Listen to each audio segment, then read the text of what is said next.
बहुत समय पहले छत्तीसगढ़ राज्य में रामचंद्र नाम के एक व्यक्ति रहते थे। रामचंद्र जाति से ब्राह्मण थे, लेकिन वह खेती बाड़ी किया करते थे। रामचंद्र एक चतुर व्यक्ति थे। उनकी चतुराई और बुद्धिमानी के किस्से पूरे छत्तीसगढ़ राज्य में फैले हुए थे। रामचंद्र के बुद्धिमानी के कारण छत्तीसगढ़ राज्य के महाराज ने उन्हें अपने दरबार में खास तौर पर बुलवाया। छत्तीसगढ़ राज्य के दरबार में वो एक जानी मानी हस्ती बन चुके थे। एक दिन छत्तीसगढ़ राज्य के महाराज ने अपने पिता के चतुर्थी पर एक बड़ा भोज का आयोजन किया। इस आयोजन में कई ब्राह्मणों और पंडितों को बुलाया गया और उन्हें खास तौर पर भोजन दिया गया। ऐसे भोज और आयोजन को रामचंद्र व्यर्थ मानते थे। जब भोज का आयोजन खत्म हुआ तो रामचंद्र ने महाराज से पूछा, महाराज, इस आयोजन पर कितना खर्च हुआ है? महाराज ने उत्तर दिया, यही 15,000 के करीब। तब रामचंद्र ने महाराज से कहा, महाराज, कभी ऐसा भी हो सकता है कि अचानक मेरी मृत्यु हो जाए। ये मिट्टी का काया कभी भी मिट्टी में मिल सकती है। तब आप मेरे क्रियाकर्म करने के लिए इतना ही रुपया मेरे घर वालों को दे सकेंगे।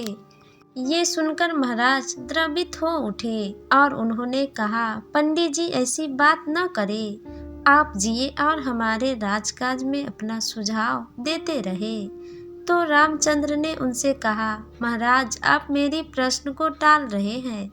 महाराज थोड़ी देर चुप रहे और फिर कहा, मेरा वादा है पंडित जी, यदि ऐसा हुआ तो 15,000 रुपया बिना किसी देरी के आपके घर वाले तक पहुंचा दिए जाएंगे। इस घटना के कुछ दिन बाद रामचंद्र अपने भाई के साथ एक नदी के किनारे पहुंचे। नदी में बाढ़ आई हुई थी।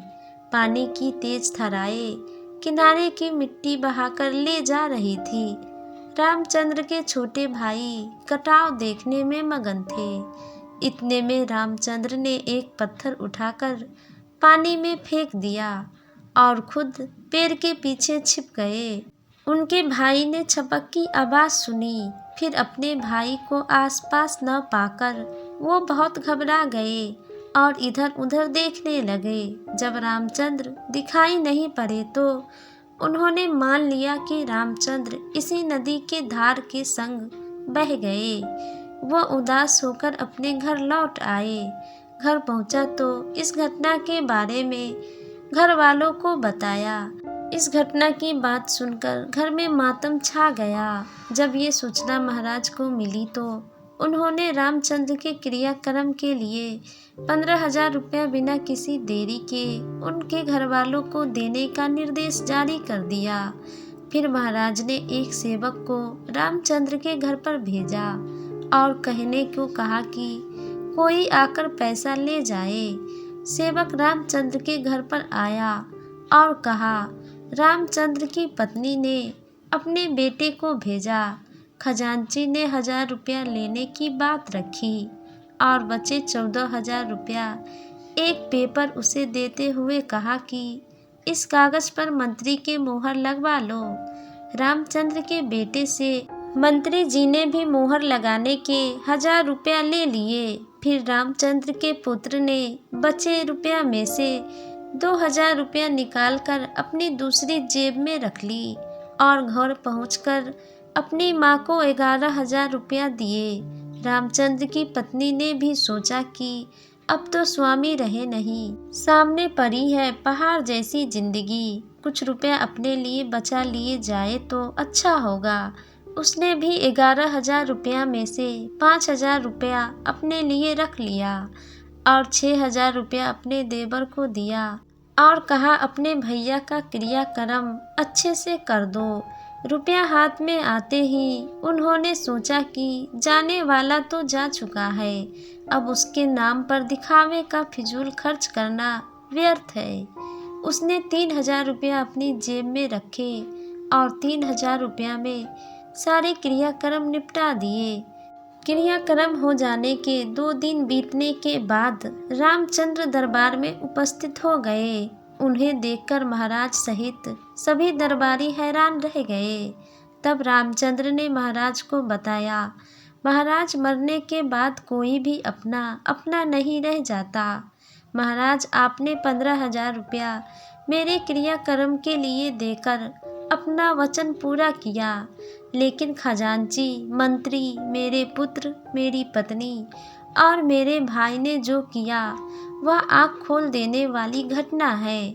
मैंने मरने का नाटक करने से पहले यह तय कर लिया था कि राज्य में उच्च स्तरीय प्रशासन में घुस आए इस भ्रष्टाचार का पर्दाफाश करके रहूंगा। मुझे बहुत पहले से ही इस बात की खबर थी कि मंत्री और खजांची क्या गुल खिला रहे हैं, इसलिए मैंने निजी तौर पर गुप्तचर लगा दिए थे। मरने के नाटक के दौरान में मुझे एक एक घटना की जानकारी मिलती रही।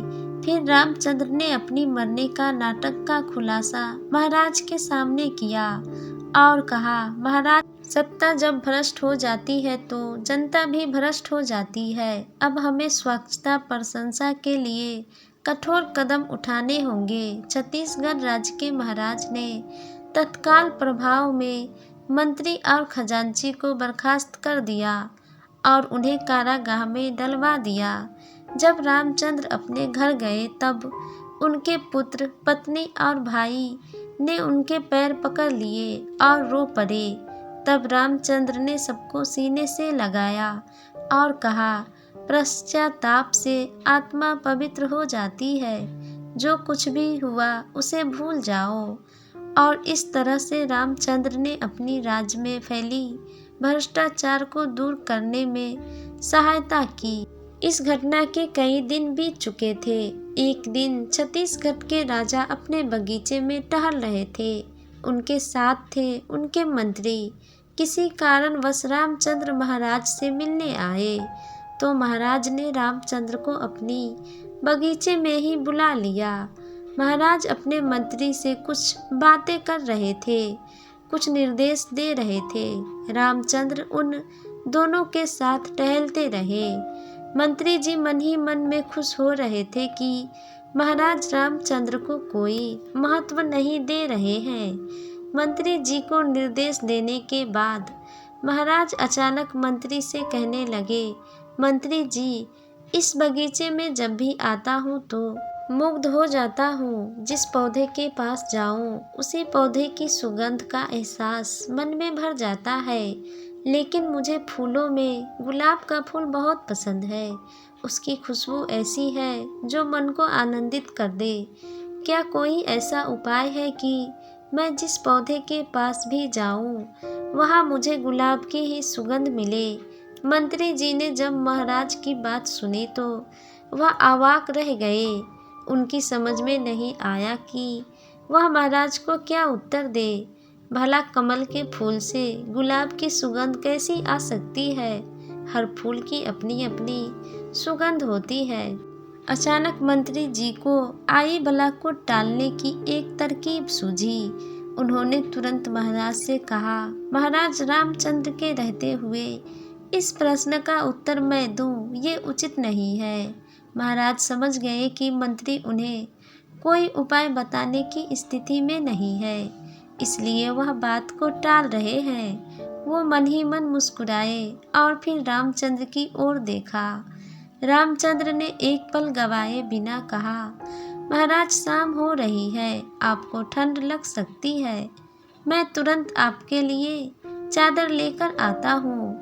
और महाराज के बिना अनुमति के ही वे मुड़े और महल की ओर चले गए। महाराज मंत्री के साथ टहलते रहे जैसे पहले टहल रहे थे। थोड़ी ही देर बाद रामचंद्र मुस्कुराते हुए आए और महाराज के पास आकर रुके और सम्मान पूर्वक चादर उनके कंधे पर डाल दी। महाराज ने चादर को अपने कंधे पर रख लिया। उस समय महाराज गुलाब के पौधे के बीच खड़े थे और गुलाब की सुगंध महसूस कर रहे थे। थोड़ी देर वहां रुकने के बाद वह दूसरे फूल के पौधे के पास गए और रामचंद्र से पूछा, क्या कोई उपाय है कि मैं जिस भी फूल के पास जाऊं उससे गुलाब की सुगंध आए? रामचंद्र मुस्कुराए और बोले, उत्तर मिल जाएगा महाराज। थोड़ी देर में ही वे लोग बगीचे की दूसरी ओर चले गए, जहाँ पर जूही, चंपा, चमेली जैसी अनेकों फूलों के पौधे थे, मगर महाराज को वहाँ पर भी गुलाब की ही सुगंध मिल रही थी। महाराज ने मंत्री से पूछा, इन फूलों की कैसी सुगंध आ रही है? मंत्री ने कहा, चमेली और जूही की सुगंध है महाराज। महाराज ने रामचंद्र से भी वही प्रश्न पूछा। रामचंद्र महाराज के पूछने का अर्थ समझ गए। उन्होंने कहा, महाराज, फूलों में तो वही सुगंध है जो प्राकृतिक रूप से इनमें होती है, लेकिन आप जहाँ कहीं भी जाएंगे आपको वहाँ गुलाब की ही सुगंध मिलेगी। आपने आज्ञा दी थी कि मैं कोई ऐसा उपाय करूं कि आप जब भी बगीचे में जहाँ पर भी जाए आपको गुलाब की ही खुशबू मिले। मैंने वह उपाय कर दिया। अब तक मंत्री रामचंद्र को उसी उपाय के मामले में परेशान हुए देखने की उम्मीद कर रहा था, लेकिन रामचंद्र की बात सुनकर उसके चेहरे का रंग उतर गया। महाराज ने पूछा, क्या आपने ऐसा कुछ किया है? मैं अभी भी गुलाब की खुशबू महसूस कर रहा हूँ। रामचंद्र ने मुस्कुराते हुए कहा, मैंने कुछ नहीं किया, बस थोड़ा सा गुलाब का इत्र आपके चादर पर लगा दिया है, इसलिए अब आप जहाँ कहीं भी जाएंगे इस चादर को लेकर वहाँ आपको गुलाब की ही खुशबू महसूस होगी। रामचंद्र की इस बुद्धिमानी पर महाराज मुस्कुरा दिए और एक बार फिर से रामचंद्र ने अपनी बुद्धिमानी और चतुराई के बल पर अपनी प्रतिष्ठा को और बढ़ा लिया।